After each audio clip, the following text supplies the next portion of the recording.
तो एक समय की बात है, अंजलिका और टेपी दोनों को ही फॉरेन जाना था। इत्तेफाकन दोनों ही अमेरिका जा रहे थे और दोनों काफ़ी खुश थे।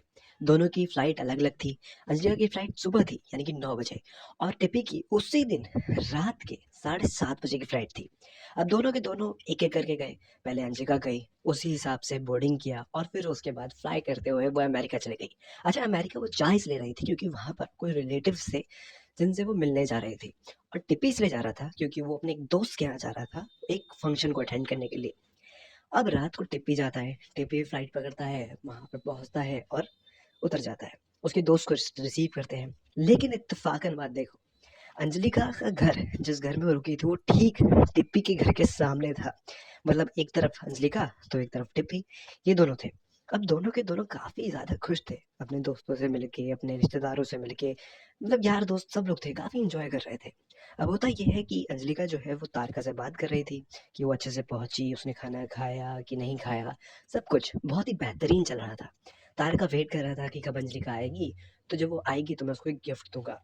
अब होता ये है कि दूसरी तरफ जब टिप्पी वहां पर पहुंचता है तो कुछ घंटे बाद उसकी नजर पड़ती है अंजलिका पे। शाम का समय था, अंजलिका की तरफ नजर पड़ती है। वो देख के खुश हो जाता है कि अरे, अंजलिका आंटी भी यहीं पर आई है और मैं भी यहीं पर हूँ, इनको तो शायद पता भी नहीं होगा, चलो सरप्राइज देता हूँ। इसके बाद क्या था, इसके बाद टिप्पी जाता है और चुपके से जाके अंजलिका को सरप्राइज देता है। अंजलिका टिप्पी को देख के खुश हो जाती है कि अरे नाइस, तुम भी यहाँ पर आए हो। किसी को कोई आइडिया ही नहीं था कि हम दोनों एक ही जगह पे आ रहे हैं, और अगर होता तो शायद एक साथ आ जाते। टिप्पी कहता है कि कोई बात नहीं, एक काम करना अंजलिका आंटी, किसी को बताएंगे भी नहीं, हम यहाँ पर ढेर सारी फोटोज क्लिक करेंगे और वहां जाके एकदम सरप्राइज देंगे। अंजलिका कोई आइडिया अच्छा लगता है। अंजलिका कहती है ठीक है। अब अगले दिन लोगों को शॉपिंग पे जाना था। टिप्पी के घर पे वैसे भी कोई नहीं था क्योंकि उसका दोस्त जो है वो कॉलेज की तरफ गया हुआ था, उसके घर में सब खाली पड़ा हुआ था। और दूसरी तरफ अंजलिका जो है, उसके घर से जो है सब लोग शॉपिंग पे चले गए थे। अब अंजलिका जो है वो घर पे रह गई क्योंकि वो सोच रही थी कि मैं थोड़ा रेस्ट करूंगी, उसके बाद ही कहीं जाऊंगी। अब होता ये है कि टिप्पी जो है वो कुछ बनाने का सोचता है लेकिन उसको बनाना तो आता नहीं है।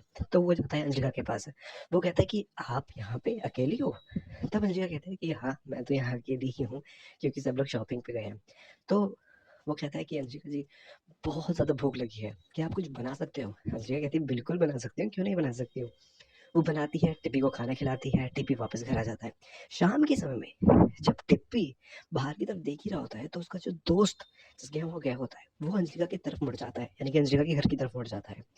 टिप्पी ये देख के थोड़ा सा सस्पिशियस में हो जाता है कि अरे यार, ये तो इधर आने वाला था, ये उधर क्यों गया? अच्छा, टिप्पी के दोस्त का नाम था राघव। अब राघव जो है वो उधर चले जाता है। राघव को उधर जाते हुए देख टिप्पी को थोड़ा क्यूरियस होता है। टिप्पी सोचता है कि शायद कुछ काम होगा इसलिए गया होगा, पड़ोसी है। लेकिन टिप्पी को ये भी पता था कि उधर कोई भी नहीं है, सिर्फ अंजलिका है। तो जब राघव अंदर जाता है तो विंडो के कोने से दिखता है कि अंजलिका और राघव एक दूसरे के बेहद करीब हो रहे हैं। यानी कि राघव जो है अंजलिका के बाल पकड़ते हुए उसको किस कर रहा है। ये देखने के बाद टिप्पी एकदम हैरान हो गया। टिप्पी जो है छोड़ते हुए अपने घर को छोड़ता है, भागते हुए जाता है। दरवाजा तो खुला ही होता है हमारी हर कहानी की तरह। तो वो अंदर की तरफ जाता है, वो देखता है कि अरे, राघव जो है वो अंजलिका के बेहद करीब है। अंजलिका राघव के ऊपर है और कूद रही है और उसको काफी मजा आ रहा है। ये देखने के बाद जो है टिप्पी अपने सांप को रोक नहीं पाता, उसका सांप खड़ा हो जाता है क्योंकि अब अंजलिका आंटी को टिप्पी का दोस्त जो है काफी ज्यादा मजे दे रहा था। ये देखने के बाद कहीं ना कहीं टिप्पी को भी अंदर से कुछ भावनाएं आई। अब टिप्पी जो है अपने कदमों को रोक नहीं पाया, वो आगे बढ़ा। अंजलिका ने टिप्पी को देख लिया और टिप्पी को देखने के बाद वहां पर कुछ अजीब हुआ। अंजलिका ने ना तो रुकी और ना ही रघु रुका और ना ही टिप्पी रुका। टिप्पी जस्ट आया, अंजलिका के बालों को सहलाते हुए उसके होठों को अपने होठों से लगा दिया। अब वहां पर टिप्पी, राघव और अंजलिका, ये तीनों थे और ये तीनों ही मिलके काफी एंजॉय कर रहे थे। अंजलिका जो है अब दोनों को एक साथ खुश कर रही थी और दोनों मिलके अंजलिका को खुश कर रहे थे।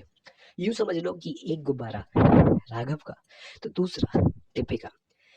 करते करते जो है टिप्पी राघव से पूछता है, यार तूने बड़ा सही किया है, लेकिन एक बात तो बता, तूने अंजलिका आंटी को इतनी जल्दी सेट कैसे किया? तब राघव बताता है कि अरे मैंने नहीं किया, हुआ यूं कि जब ये आई तो यहाँ पर कोई नहीं था, ये कुछ घंटे के लिए मेरे घर पे रुकी हुई थी। हमने ड्रिंक करी और ड्रिंक करने के बाद हम दोनों बहक गए और बहकने के बाद अंजलिका जी को मैंने बहुत ज़्यादा खुशी दी। तब टिप्पी कहता है कि थैंक यू सो मच यार, तेरी वजह से अंजलिका जो है अभी मेरा सांप अपने मुंह के पास लेके बैठी हुई है और कितना मज़ा आ रहा है। जब हम दोनों यहाँ से चले जाएंगे तो अंजलिका, क्या तुम वहाँ पर भी मेरे साथ करोगी? जब कोई नहीं होगा, चोरी चुपके से मैं तुम्हें खुश करूंगी। अंजलिका कहती है कि अच्छा, अब अंजलिका हो गई, अभी तक तो अंजलिका आंटी थी। और तुम्हारी तो सोनालिका है ना, उसका क्या? कहता है छोड़ो ना।